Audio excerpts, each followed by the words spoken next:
natin na ang ngalan ng Diyos ay higit, di ba? Hindi kanina, alam niyo, naiyak ko ako habang ako ay nag-worship kanina. Sabi ko, Lord, higit pala sa lahat ang pangalan mo, higit sa pangarap namin. Pero bakit ganito? Bakit napakadaling ipagpalit ng marami ang mga gawain na ipinalaga mo? Napakadaling ipagpalit ng marami para sa mga pansarili nilang kagustuhan, para sa mga pansarili nilang kasiyahan. Amen? Hallelujah. Kapatid, kung sinasabi natin at dinideklara talaga natin, that's declaration. Mga kapatid, yung ating pong pagkanta kanina, nung tayo po ay nag-worship, yan po hindi lamang natin basta kinakanta. Yan po ay dinideklara natin sa ating buhay. Dinideklara po natin na ang ngalan po ng ating Panginoon Jesucristo ay higit sa lahat. Ang sabi ko, higit sa pangarap natin. Amen? Ibig sabihin, nakikita po natin na walang dapat pumantay o humigit sa pangalan ng ating Panginoon Jesucristo na kahit anong bagay man dito sa mundo, sabi, higit sa kalangitan. Diba? Yung langit, yan ay napakataas na po dito na natin. Pero higit pa po dyan ang pangalan ng ating Panginoon. Bakit po? Dahil kung wala ang Diyos, wala ang kabuluhan ng langit. Tama mo ba? May langit pero walang Diyos. Ano kayo mangyayari doon? Parang ganito lang yan sa buhay natin. Yung sinasabi ng salita ng Diyos, nasa atin ang lahat, pero wala sa atin ang Diyos. Ano kayo kabuluhan? Maaring sa mga unbelievers, hindi nila naunawaan. Maaring para sa kanila, meron pa rin kabuluhan ang buhay dahil meron sila ng mga bagay na kailangan nila dito sa mundo. Pero sa isang mananampalataya, kapatid, maunawaan po natin na kung wala ang Diyos sa buhay natin, wala tayong kabuluhan ang buhay natin. Walang kabuluhan ang buhay natin dahil wala yung nagbibigay ng buhay sa atin. Amen. Kaya purihin ng Diyos, salamat sa buhay ng bawat isa. Bagamat marami po ay wala ngayon, ay papagpalitan yan. So medyo talaga nakakalungkot lang. Pero patuloy po tayong manalangin para sa kanila. So maaring sila ay mas nadadaig ng mga pag-udyok. Kasi alam niyo po, pag hindi tayo ma-attend ng church, isa lang po ang may gusto niya kung alam niyo po kung sino. Si Satanas lang. Ay, siyempre. Gusto ba ni Satanas na tayo ay mag-church? So hindi po. Ayaw ni Satanas yun. Kaya siya lang ang mag-uudyok sa atin na huwag kang mag-church. Diba? Tama ba? Kasi alam ni Satanas na kapag tayo po ay nasa gawain ng Panginoon, posible na tayo po ay lumago sa ating pananampalataya at makita natin ang kanyang mga pandaraya. Ay kung hindi tayo mag-church, hindi tayo matututo. Kasi kung sinasabi natin na ang Word of God, ito ay pagpapala para sa atin, dapat alam natin kung saan tayo tatakbo kapag gusto natin mapagpala tayo ng salita ng Diyos. Amen. Amen. So purihin po ang Diyos. Salamat sa buhay ng bawat isa sa inyo. I pray na mas lalo pa po tayong lumago sa pagkakilala sa ating Panginoon Kristo. So alam niyo po, ang isang tao na malago ang kanyang pagkakilala sa ating Panginoon Kristo, hindi siya kayang daigin ng anumang temptation ng mundo na ito. Yung mga hadlang na ginagamit ng kaaway na diablo, ay hindi na. Kaya niya pong pagtagumpayan yan. Bakit po? Dahil hayag sa isang tao na nakakakilala kay Jesus ang pandaraya ng diablo. Bakit? Dahil kilala niya ang katotohanan. Di ba? Yung simple lang na umatake sa atin si Satanas para hindi tayo mag-attend sa gawain ng Panginoon. Hayag na po agad yan sa isang mananampalataya. Dahil alam niya ang katotohanan. Kaya purihin natin ng Diyos. Salamat sa buhay ng bawat isa sa inyo. I pray na mas lalo pa po tayong lumago sa pagkakilala sa ating Panginoon sa Kristo. So kung muna manalangin bago po tayo magsimula. Salamat po o Diyos sa umagang ito. Minsan pa Panginoon, naranasan po namin ang iyong presensya sa aming kalagitnaan. Na habang kami po ay nag-aawitan, Panginoon, kitang-kita namin, Panginoon, ang iyong kaninningan sa aming kalagitnaan. Father God, Wala pong ibang karapat dapat na maitaas at maparangalan, kundi ikaw lamang. Sapagkat ang ngalan mo ay higit sa lahat, higit sa aming mga pangarap, higit sa anumang bagay dito sa mundo, Panginoon. Kaya Lord, tulungan mo po kami na huwag namin hayaan na maipagpalit sa mga bagay dito sa mundo ang amin pong pagkakakilala sa iyo. Na mas lalo po, Panginoon, na mag-desire kami, Panginoon, na lumalim pa, Panginoon, sa pagkakilala sa iyo. Dahil wala pong kabuluhan ng lahat, Panginoon, kung hindi po kami lalalim sa pagkakilala sa iyo, Panginoon. Tulungan mo po, O Diyos, ang bawat isang naririto, Panginoon, na laging magkaroon ng kahandaan, excitement, Panginoon, sa aming puso. Sa tuwing kami po ay darako sa araw ng linggo na kami ay mananambahan sa iyo, Panginoon.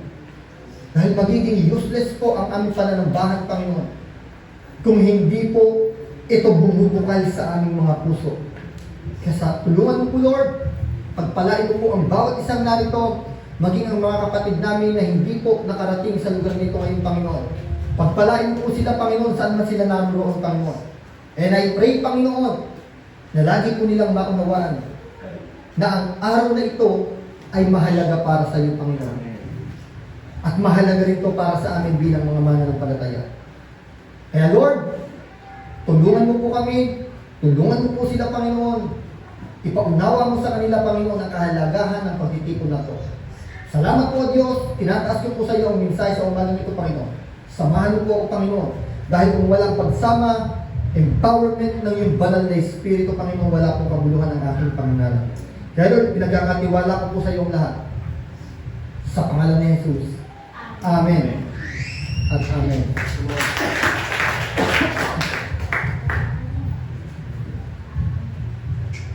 Amen. So praise God. Gusto ko lang pong ipagpasalamat sa Diyos yung ating pong PNP ministry. Magsisimula na po tayo. So nakakasama na po tayo sa pagtuturo po sa mga kapulisan at maging sa mga ito po last Thursday, nakasama na po ako magturo po, mag-share po sa mga OJT ng PNP. So lagi po natin isama sa panalangin. So napakaganda po na pagkilos ng Diyos ito. Alam niyo po, napakahirap po na tayo po kung wala po ang talagang kaparaanan ng Diyos. So nakita natin ito ay pagkilos at kaparaanan po ng Diyos para ang Ebanghelyo po ay makapasok. Diba? Makapasok sa iba't ibang sangay ng gobyerno.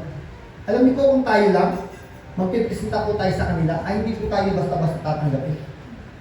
Diba? So hindi po nila tayo basta-basta tatanggapin para pakinggan na mangaral sa kanila. Pero purihin ng Diyos. Ang Diyos po ang gumawa ng kaparaanan. So, meron pong ginawang mga parang yung proyekto ang gobyerno o meron pong isang kumbaga yung mataas po ng PNP sa buong Pilipinas na nag-propose o nag-adhika ng mga layunin ko na yan. Napag-isahin po ang simbahan, ang kapulisan, at ang pamayanan. Ito po yung tinatawag na kasimbayanan. So kaya, purihin ng Diyos, dahil tayo pong mga pastor, ang napagkatiwalaan o binigyan ng Diyos ng tungkulin na ito. At salamat sa Panginoon dahil nagsimula na po tayo sa mga kapulisan. Inaantay na lamang po natin yung sa mga bawat barangay sa buong Pilar po. So kasama po tayo, bawat barangay sa buong Pilar. Yan po ay requirements din po ng DILG. Kaya makakapasok po tayo ng malaya. Meron po tayong certificate para po makasama sa kanila pong mga barangay assembly. So, andun po yung opening prayer at the same time, tayo po ay pwedeng mag-share ng Word of God. Napakagandang pagkilos po na ginagawa ng Diyos, purihin ng Diyos. So, sinisimulan niya po ito at isa pa po yung sa mga high school po. Dito po, alam ko po, ang pasisimulan muna ay dito sa Pagdorman High School. So, doon po tayo nabigyan ng pagkakataon na makapagturo. Inaantay na lamang po natin yung abiso galing po sa pinaka-chairman po natin sa Pilar Pastors. So, yung samahan po natin, yung Pilar Pastors po. So, sama-sama po tayo manalangin para sa mga ministry na binubuksan po sa atin ng Panginoon. Amen? So, yan po ang tinatawag na outreach po natin ngayon. So, nagagamit po ang ating buhay para po makapagturo o may bahagi ng salita ng Diyos. Diba? Kahit sa mga professionals. So, purihin ng Diyos. Nakakatuwa. So, tayo po ay darang po ngayon sa ating pag-aaral ng Word of God. So, hindi po natin kahabaan ang ating pag-aaral. Dahil alam ko po, may devotion po yata ang women's ngayon. Amen. Sige po. Sino po sa akin? Pakislide po. Ito po ang ating pag-aaralan. Amen. Ito ang title ng pag-aaralan natin ngayon. Pagpapala ang problema. Ba? Ito, bihira ko marinig yan ah. Ay di ba? Tama naman. Yung problema pala, pagpapala pala yan. Amen. Sabihin natin yan sa unbeliever. Magagalit sa atin yan. Aba, sabi may problema. Ay, ako dumadaan ako sa problema ngayon. Pinagpala ka ng Diyos. Kasi may problema ka. Ay baka magalit sa atin yun. Awayin tayo nun. Anong pinagpala ng Diyos? Namang problema na nga. Sasabihin mo pa, pinagpala ng Diyos. Pero sa isang Kristiyano po, lalo sa atin ngayon, kapag naunawaan natin, bakit masasabi natin na pagpapala ang problema? Alam niyo po, pag naunawaan po natin ito sa umagang ito, na kapag tayo po pala ngayon ay kumakaharap sa mga problema ng buhay, masasabi natin na Lord, pinagpala mo. Di ba? Pinagpala mo ko, Panginoon, kung ako ay kumakaharap ng mga problema ng buhay. Tignan niyo po, ito po ang ating talata. Ito ang ating main verse sa umagang ito. Sabi po sa Aklat ng Roma, Kabanata 8, ang talata ay 28. Sabi dito, alam natin na sa lahat ng bagay gumagawa ang Diyos para sa ikabubuti ng mga umiibig sa Kanya, na Kanyang tinawag ayon sa Kanyang layunin. Now, mga kapatid, ito po ang dapat muna natin tignan. Kapag sinabing problema, ito po ay sanhi o ito po ay pinagmumula ng ano? Una, panghihina. Di ba? Kapag ang isang tao po may problema, meron pong panghihina na nararanasan ng tao na yan. Di ba? Yan po ay experience po ng bawat isa sa atin na kapag tayo po ay may problema, parang nakakapanlambot. Nakakatamad gumalaw, nakakatamad kumilos. Di ba? So nanghihina po tayo, nanlulupay-pay po tayo. Yan po ang katotohanan. Ang problema po, source po yan ng panghihina ng isang tao. Di ba? Source po yan ng panghihina, panlulupay-pay, kawalan ng pag-asa. Di ba? Isang tao na dumarating sa matinding problema, sasabihin yan, wala na yata ang pag-asa. Di ba? Nasabi na po natin yan. At experience po ng bawat isa sa atin yan. Ito pa po ang isa. Source po yan ng kawalan ng gana sa buhay. Di ba? Kaya maraming nagpapakamatay. Dahil sa problema. Dahil nawawalan na siya ng ganang mabuhay sa mundo. Amen. Now kapatid, kung ang problema pala ay sanhi ng mga bagay na nabanggit natin, mga panghihina, panglulupay-pay, kawalan ng pag-asa at kawalan ng gana sa buhay, paano natin ngayon sasabihin na pagpapala ang problema? Kung yan pala ay sanhi ng mga negative thinking o mga negative na kaisipan na pumapasok sa isang tao, paano natin yung sasabihin yung title natin na pagpapala ang problema? Kung yan po pala ay sanhi ng mga bagay na yun. Amen. Di ba? So kaya kinakailangan po, maunawaan po natin sa umaga na ito, bakit masasabi po natin na kapag tayo po ay dumaan sa problema ng buhay, masasabi natin na tayo ay pinagpala ng Diyos. O ang problema ay isang pagpapala sa ating buhay. Amen.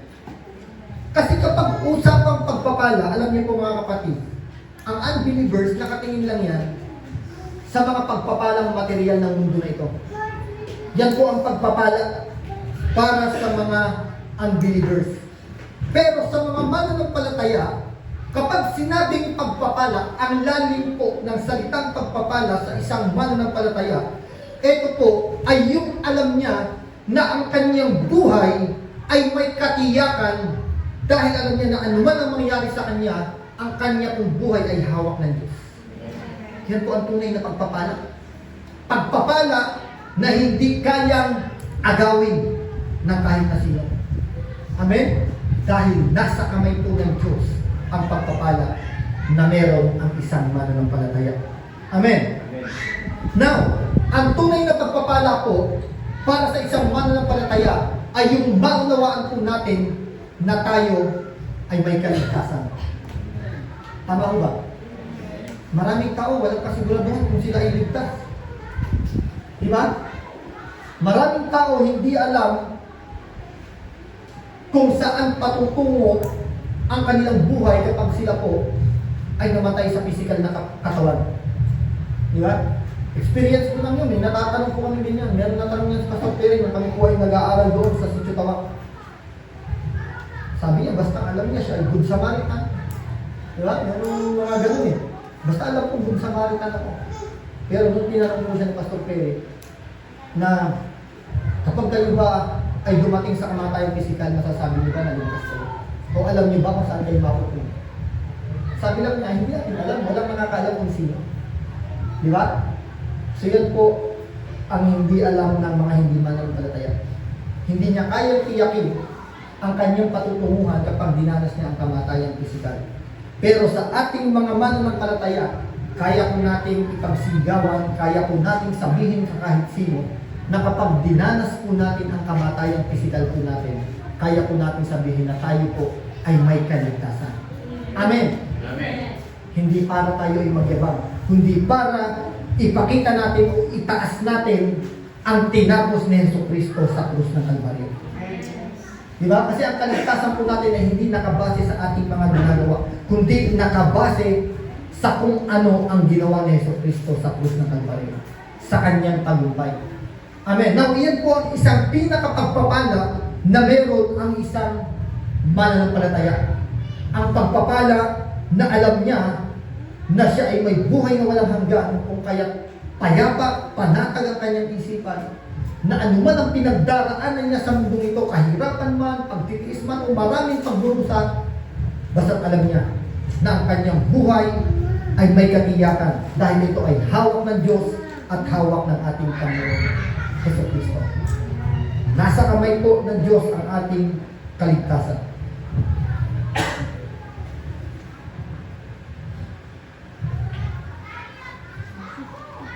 Now, ito po yung babalikan po natin. Dahil ang sabi po natin kanina, pagpapala ang problema, tapos ang sabi natin, yung problema, ito pala ay sanhi o source ng mga panghihina, panlulupaypay, kawalan ng pag-asa at kawalan ng gana sa buhay.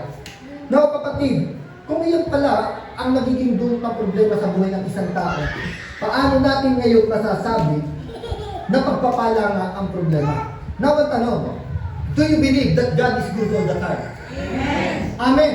So kapag naniniwala po tayo na ang Diyos ay mabuti sa lahat ng oras, di ba?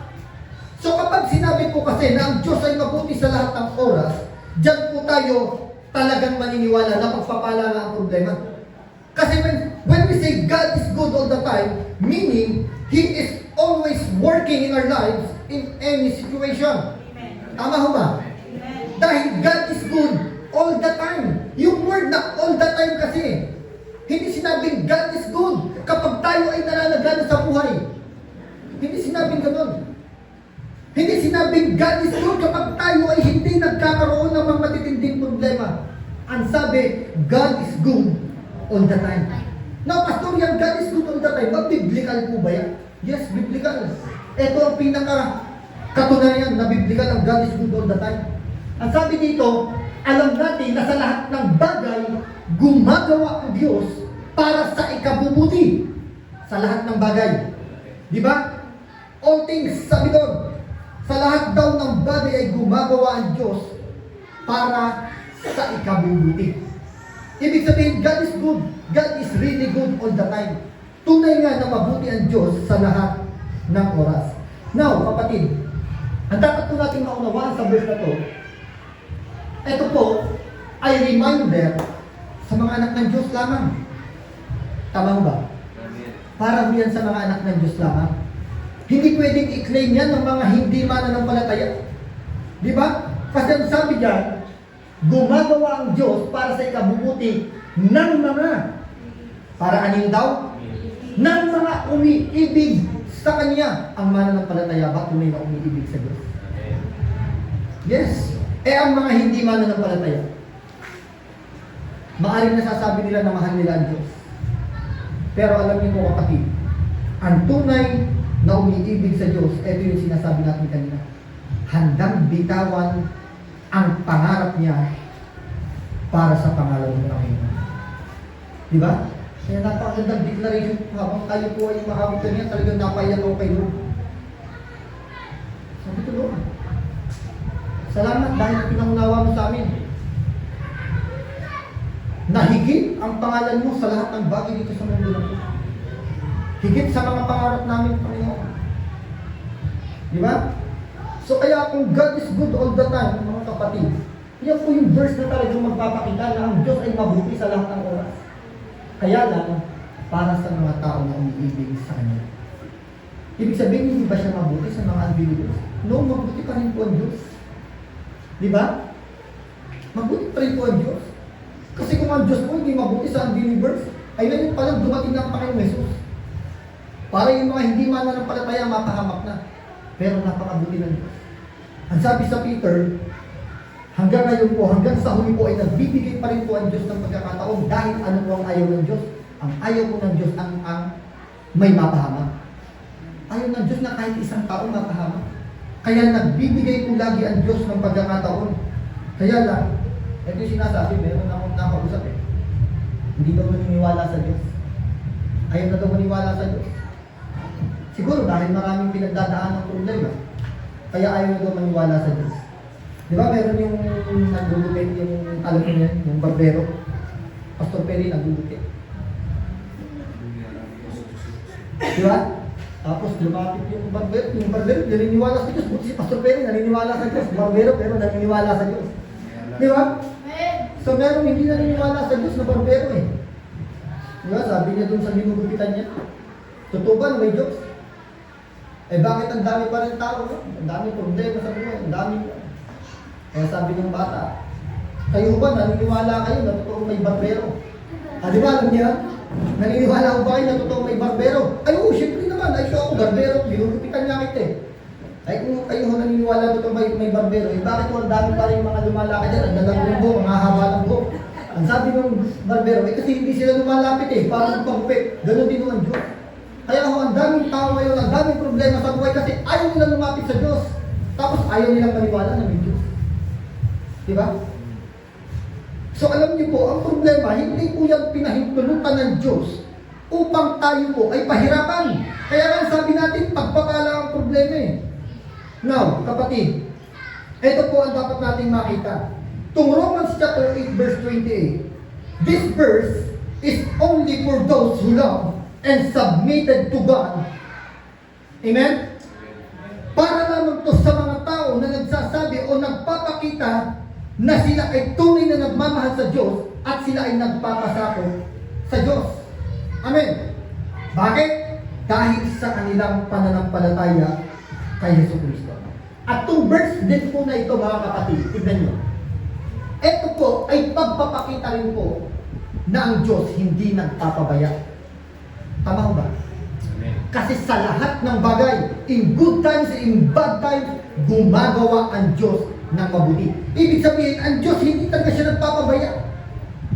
Kung inaakala ng marami na sila'y pinabayaan na ng Diyos, dahil kabi-kabi lang ang kanilang pinagdaraan ng problema, no kapatid, hindi totoo yan. Dahil ang Diyos hindi nagpapabaya. Hindi lamang natin nauunawaan ang kanyang plano sa buhay natin. Di ba? Gumagawa ang Diyos para sa ikabubuti, hindi para sa ikapapahamak. Para sa ikabubuti. Napakaganda ng plano ng Diyos, napakaganda ng nais ng Diyos na mangyari sa buhay ng isang tao. Na kahit tayo ay dumarating sa mga hindi magandang kalalagayan ng buhay natin, napakaganda pa rin ang plano ng Diyos. At hindi pa rin tayo pinapabayaan ng Diyos. Now, ito ang dapat natin makita. Sabi kasi dito, all things work together for good. Diba? For those who love God. Sabi sa lahat ng bagay. Now, kapatid, ito ang dapat natin makita. Yung all things ba na yan ay saan pumapatungkol? Diba? Kahit ba minsan tayo ay pinipili natin magkasala, mabuti pa rin ba ang Diyos? Hindi po. yung all things po na yan ay nakapaloob yan sa kalooban po ng Diyos para sa atin. Sa spear ng Diyos para sa atin. Hindi po pwedeng dahil gumagawa tayo ng mga bagay na ikapapahamak natin, pero mabuti pa rin ng Diyos na mas pinipili natin ang mga bagay na gano'n. Pero sasabi natin, gumagawa naman ng Diyos para sa ikabubuti ko. No, kapatid. Kapag mas pinipili pa rin po natin ang mga bagay na alam naman natin ikapapahamak natin, o tayo ay nagiging pabaya, kapatid, huwag natin sasabihin na God is good all the time. Kung mas pinipili natin, mabuti ang Diyos, pero sabi dito, para sa mga nagmamahal at nagpapasakot sa Kanya. Amen. Tignan niyo po ito. Next slide, next verse.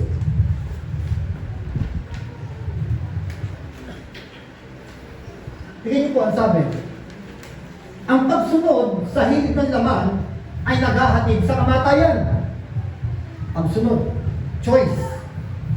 Di ba? Minsan tayo kasi may choice tayo eh. We have a free will. Binibigyan tayo ng Diyos ng pagkakataon na pumili. At ang sabi dito, ang pagsunod sa hilig ng laman ay naghahatid sa kamatayan. Kaya pag pinipili po natin, o mas ninanais po natin, pinipili po natin ang pagkakasala, kapatid. Huwag natin sasabihin, God is good all the time. All things work together for good. Huwag natin sasabihin God. Kung mas pinipili po natin, o kung mas pinapabayaan po natin, yung mga para sa Diyos, sasabihin natin, God is good all the time. Hindi, nangyayari naman kasi sa akin to. Na kaya kami dumarating ng maraming problema ngayon, ng mga pagdurusan to, pagtitiis na to, mga suffering na to sa buhay.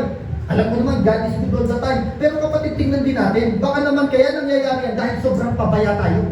At mas pinipili naman natin yung mga gusto natin na alam naman natin hindi nakapaloob sa kalooban ng Diyos. Tama ba? So kaya wag sinabi kong all things work together for good, kapatid, yung all things po na yun, yan po ay nakapaloob lamang sa kung ano ang kalooban ng Diyos para sa atin. Di ba? Dumarating ka ng maraming pagtitiis sa buhay, tapos sa kabila ng mga pagtitiis niyan, nananatili ka naglilingkod sa Diyos, nananatili ka lumalapit sa Diyos, kapatid, all things work together for good para sa iyo. Kasi nakapaloob ka sa kalooban ng Diyos. Hindi ka nagdaranas ng maraming problema sa buhay dahil sa sarili mong kapabayaan, kundi nararanasan mo yan sa kabila ng ginagawa mong paglilingkod sa Diyos. All things work together for good. Amen. Now, ito na po, papasok na po tayo sa atin pong pagpapatibay na ang problema po ay pagpapala talaga. Ngayon, kailan nga ba nagiging pagpapala ang problema? Kasi hindi po natin pwedeng basta-basta sabihin na pagpapala ang problema kung hindi po natin pagbibigyan ng katibayan to. Now, kapatid, kailan nagiging pagpapala ang problema sa buhay ng isang mananampalataya? Una, slide. Ito po. Pagpapala ang problema kapag ipinapaalala nito sa atin ang ating limitasyon. Amen. Amen. Nagiging pagpapala po ang problema sa buhay ng isang tao once na nakita natin na hanggang dito lang pala talaga yung kaya ko. Ginawa ko naman lahat pero hanggang dito lang talaga. Lord, yung the rest pinagkakatiwala ko na sa iyo. Eh kasi pag ang isang tao po, hindi niya nakikita ang kanyang limitasyon, kung kaya gagawa at gagawa pa rin siya kahit na wala nang mangyari, walang mangyayari lalo. Baka humantong ng lalo sa hindi magandang resulta. Amen? Now, kapag tayo, tingin po, kapag tayo po walang problema, ito po ang nagiging pagkilos o gawin ng isang tao. Una, maaari po tayong maging mayabang at panalo. Di ba? Ang isang tao na walang problema, pwede pong maging mayabang. Walang problema ngayon. Sila mga dumadaan ng problema kasi mga ayaw nyo kasing maglingkod sa Diyos, kaya ang dami yung problema eh. Di ba, nagiging mayabang, pwede po tayong maging mayabang kapag tayo po ay hindi dumaraan sa mga problema. Tapos feeling po natin, kaya-kaya na po natin ang lahat. Hindi, kaya-kaya ko yan. Kaya-kaya kong gawin yung mga yan. Yun po ang nagiging ugali ng isang tao, gawin ng isang tao na hindi dumaraan sa mga problema o o hindi nakakaranas ng matitinding problema. Although lahat ng tao po ay dumarating sa lahat ng problema. Lahat pwede po tayong kumaharap ng problema. Wala pong exempted yan. Now, ano pa po? Kapag ka medyo nakalagpas na po tayo sa problema, sobrang nagiging panatag na po tayo. Tama ba? Experience po ba natin yan? Na kapag parang yung problema na pagtagumpay na lampasan na natin, nagiging panatag na po tayo. Okay naman na. Wala naman na yung problema. Okay na ako ngayon. Di ba? At ang isang tao po na hindi kumakaharap sa mga problema, mas tiwala na po siya sa sarili niya kaysa sa Diyos. Di ba? Na kahit na pabayaan niya na ang para sa Diyos, okay na mo. Okay naman ako eh. Wala naman akong problema ngayon. Kaya naman namin ngayon, kaya ko naman ngayon. Dahil meron ako nito. Di ba? So kaya yun po ang katotohanan. Ito po ang reality, mga kapatid, ang katotohanan. Minsan ang problema, nakakabulag din po yan. O yung kawalan po ng problema, nakakabulag din po yan. Gusto paano nakakabulag? Kasi, parang hindi na po natin kailangan ng Diyos sa buhay natin. Parang feeling po natin, kaya na po natin kahit wala ang Diyos. Tama mo ba? So kaya nagiging pagpapala mo pala ang problema. Gusto kasi ipakita sa atin ng Diyos na tayo bilang tao, may hangganan po ang ating kakayahan. May hangganan po ang ating karunungan. Hindi lahat ng bagay ay kaya nating bigyan ng solusyon. Kung kaya minsan pinapaharap po tayo ng Diyos o pinapahintulutan po ng Diyos na tayo po ay kumaharap sa mga problema na talagang hindi na po natin kaya. Pero kaya natin kung kasama natin ang Diyos. Amen. Hindi natin kaya by our own. Pero makakaya po natin dahil kasama natin ang Diyos.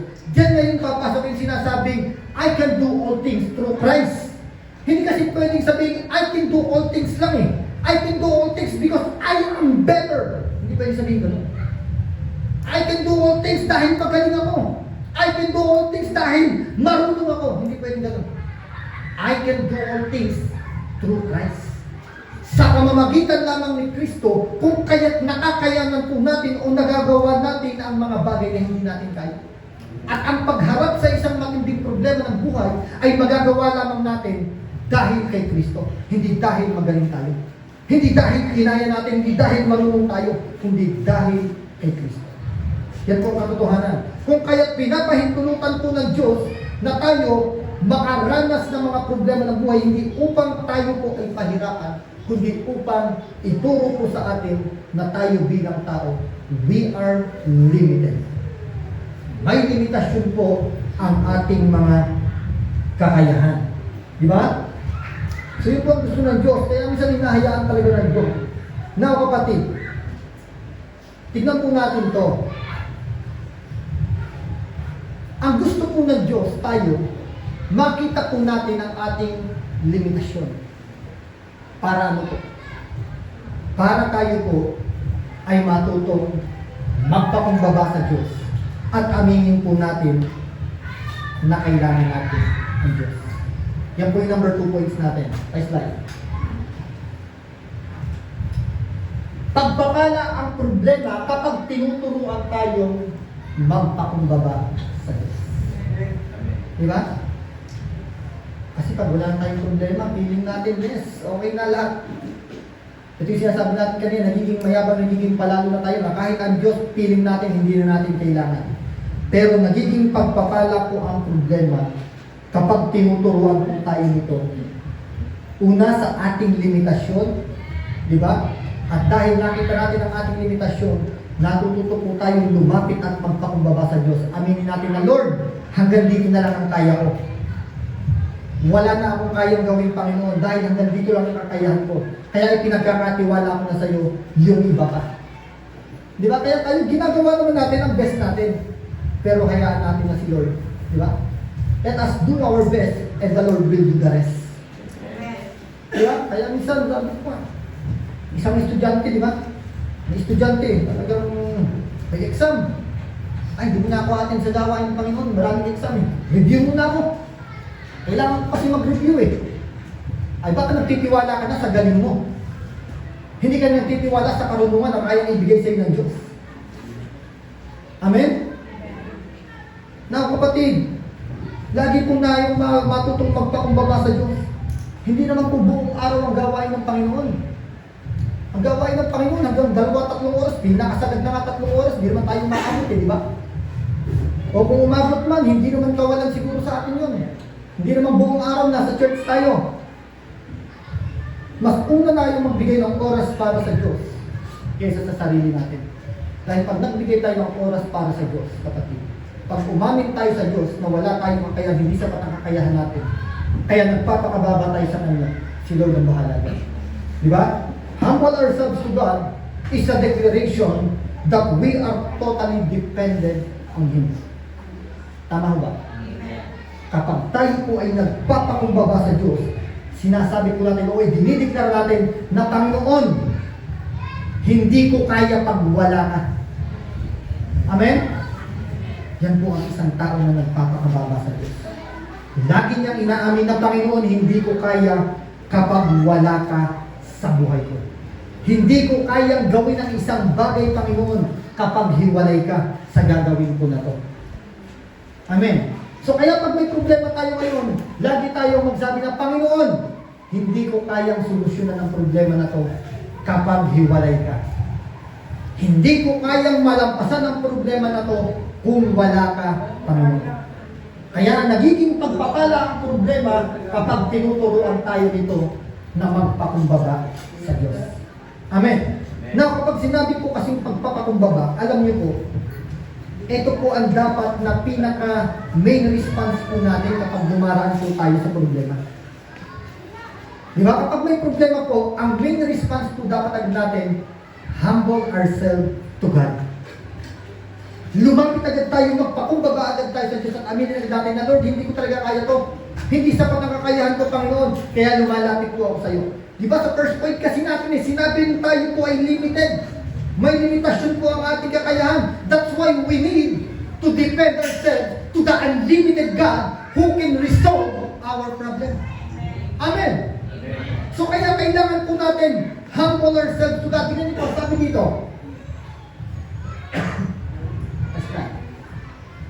Tingnan niyo po, ang sabi dito, Deuteronomio, alalahanin ninyo kung paano niya kayo pinatnubayan sa ilang sa loob ng 40 taon upang matuto kayong magpakumbaba. Di ba? So alam niyo po yung mga Israelita, nung sila po ay inilabas ng Diyos through Moses, di ba, sa bansang Ehipto, sa ilang sila po ay pinatnubayan ng Diyos, sabi sa loob ng 40 taon. Para daw ano? Upang matuto kayong magpakumbaba. Anong ginawa ng Diyos para matuto silang magpakumbaba? Sinubok niya kayo kung susundin niya siya. Next, slide. Tingnan niyo po. Tinuruan niya kayong magpakumbaba. Sabi nito ni Moises, ginutom niya kayo bago binigyan ng mana. Diba? Hinayaan mo na ng Diyos na magutom. Ibig sabihin, problema yun. Diba, minsan kasi yan ang problema ng tao, yung ating sikmura. Kung ano yung kakain natin, kung ano yung ipoprovide natin sa ating pamilya. Problema po yan. Kaya sabi dito, ginutom niya kayo bago binigyan ng mana. Bakit? Dahil tinuruan kayong magpakumbaba ng Diyos. Minsan pinapahintulutan talaga ng Diyos na maranasan natin ang mga problema dahil tinuturuan ng Diyos na magpakumbaba tayo sa Kanya. Gustong ipakita ng Diyos na kailangan natin siya. Amen? Kasi ang isang tao na wala na ismot na yung dinaraanan, hindi niya na minsan parang hindi niya na kailangan ng Diyos. Nababaliwan na niya para sa Diyos. Kaya pag may problema, lalapit sa Diyos. Pastor, ibig sabihin ba nito, kailangan i-desire natin lagi na magkaroon tayo ng problema? No, hindi po ganyan ang ibig sabihin ng ating pag-aaral ngayon. Kundi itinuturo lamang sa atin sa umagang ito na tayo po kapag kumakaharap po ng mga problema ng buhay, hindi ibig sabihin niyang pinapahirapan tayo ng Diyos, kundi tinuturuan tayo ng Diyos upang makita natin na ang problema ito ay tunay na pagpapala sa ating buhay. Amen? Kaya kapatid, huwag na po natin hintayin pa. Di ba? Kung na-resolve na ang problema natin dahil sa tulong ng Diyos, at tayo ay nasa maayos na kalalagayan na, huwag na po natin hintayin pa.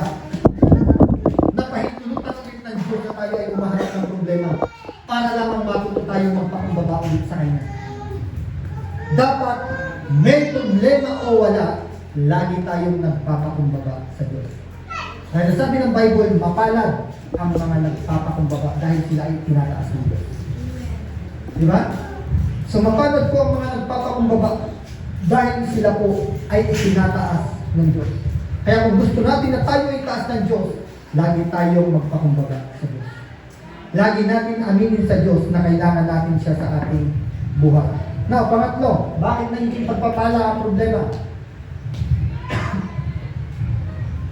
Kapag manunumbalik tayo sa Diyos dahil sa problema. Di ba? Yan po ang katotohanan. Ang tao nanunumbalik sa Diyos kapag may problema. Umiiyak sa Diyos kapag may problema.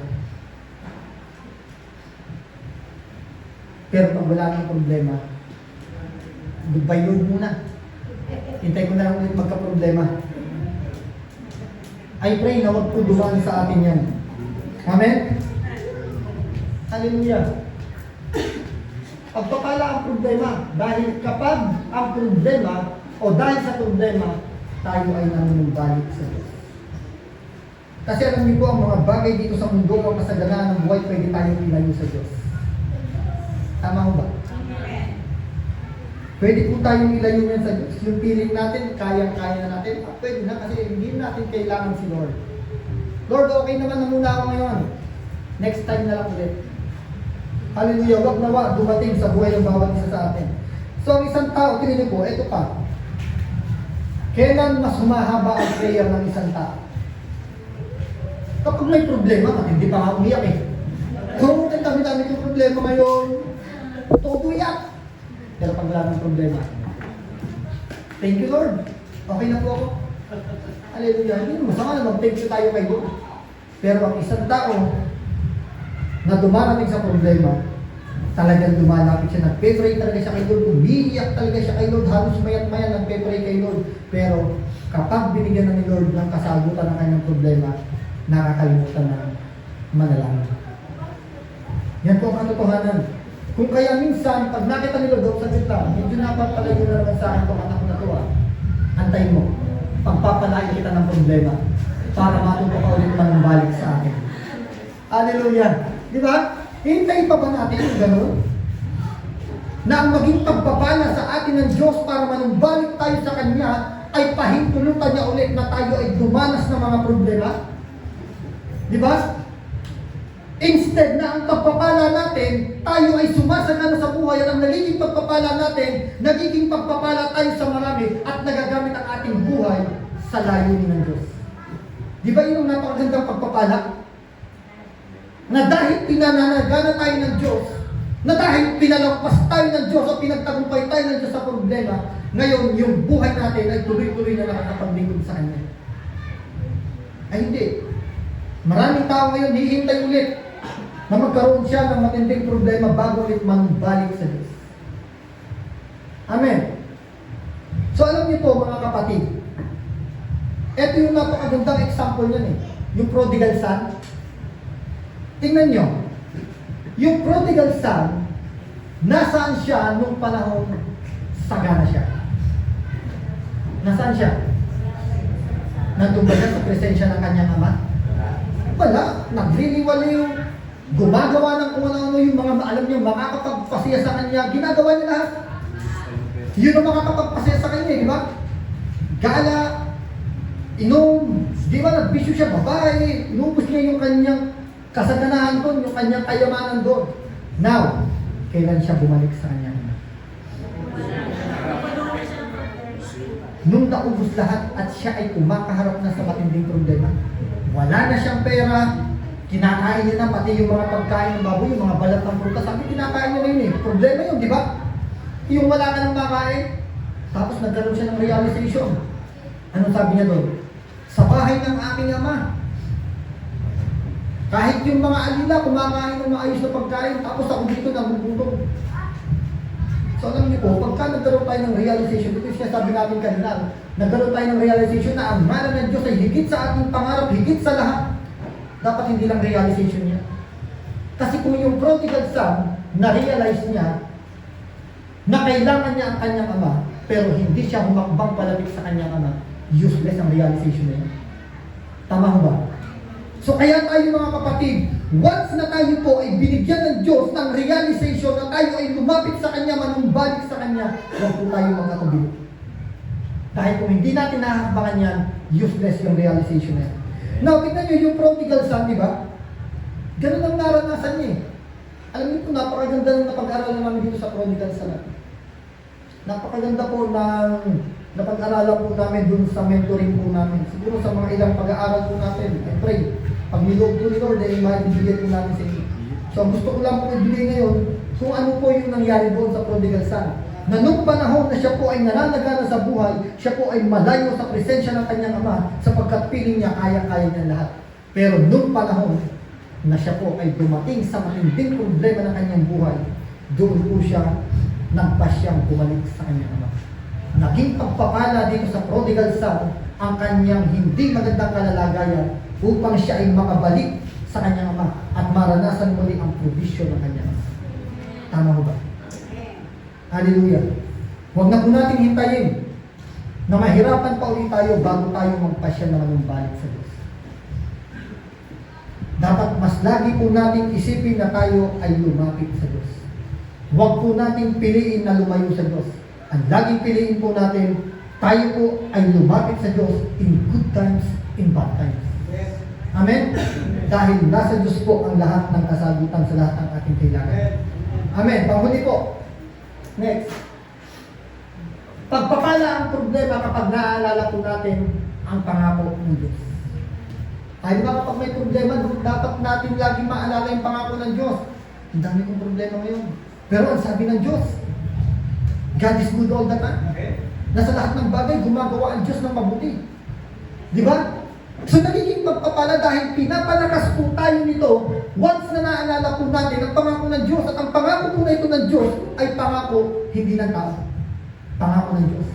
At ang nangako po sa atin, hindi katulad ng tao. Amen? Ano ba yung pangako ng Diyos na dapat po natin hindi mawala sa bawat isa sa atin? Ito po yung napakagandang pangako. Ang sabi niya, I am with you always. Lagi mo akong kasama. Always. Sabi sa lahat ng pagkakataon, lagi mo akong kasama. Ibig sabihin sa kasaganahan, sa kasakitan, sa problema, o sa kung ano pa mang sitwasyon o kalalagayan ng buhay mo, narito lagi ako, kasama mo ko. Yan ang napakagandang pangako ng Diyos na dapat lagi po nating maalala. Lalong-lalo na kapag dumaraan tayo ng problema. Maalala natin lagi ang pangako ng Diyos na siya ay lagi natin kasama. Amen. Para po sa ating conclusion, nagiging pagpapala ang lahat ng problema at huwag natin i-desire na Lord, nagiging pagpapala pala ang problema kaya bigyan mo ako ng napakaraming problema. No, hindi ganon.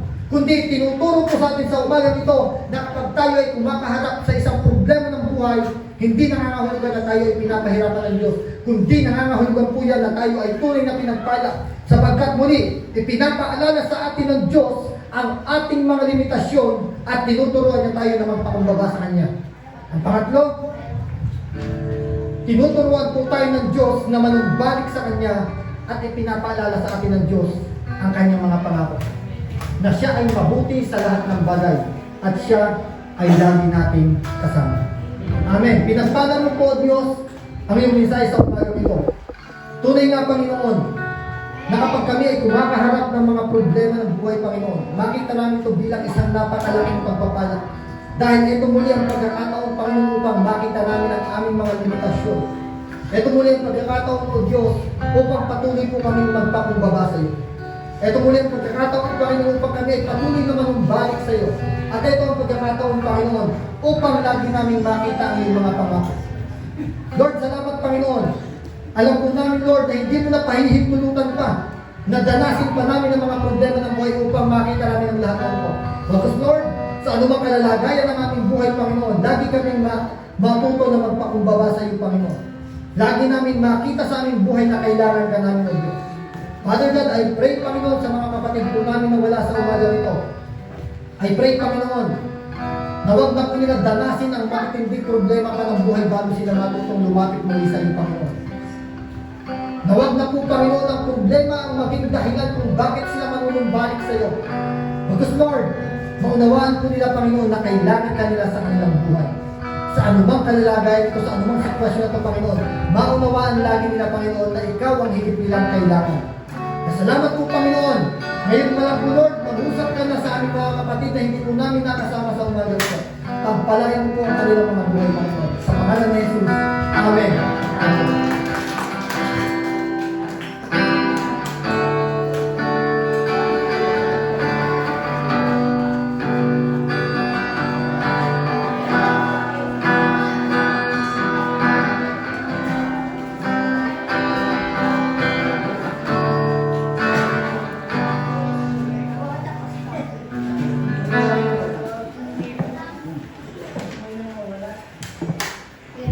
Amen. Hallelujah. Are you blessed, mga kapatid?